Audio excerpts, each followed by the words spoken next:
Helga, nakausap mo yung private investigator? Tawagan ko kaya? No need, Papa. Nakausap ko na. Hindi daw mahanap yung bata kasi walang school records. Ano ba? Hindi pa po nakikita si Chichi. Eh kung wala ng school records si Chichi doon, ibig sabihin, pinatigil mo nila sa pag-aaral. I'll go ahead. Excuse me. Bye-bye po.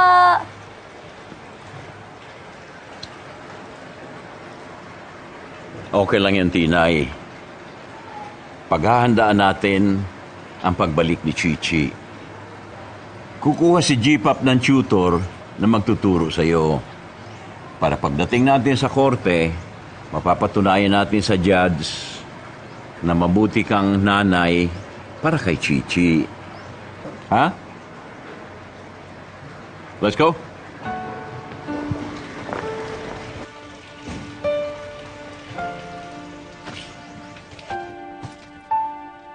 Don Miguel, Lolo Berto, and Tinay, this is Teacher Abby.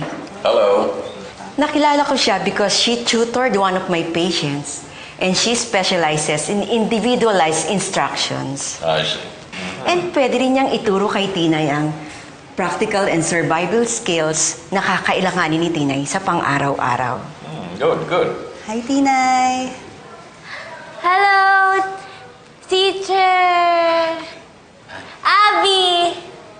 Susuruan niyo po ako magbasa. Yes, Tinay. Yan po yung sabi ni Judge. Mag-aral daw po ako magbasa para isali sa akin si Chichi. Yay! Mag-aaral na ako. Magbabasa ako, Lolo.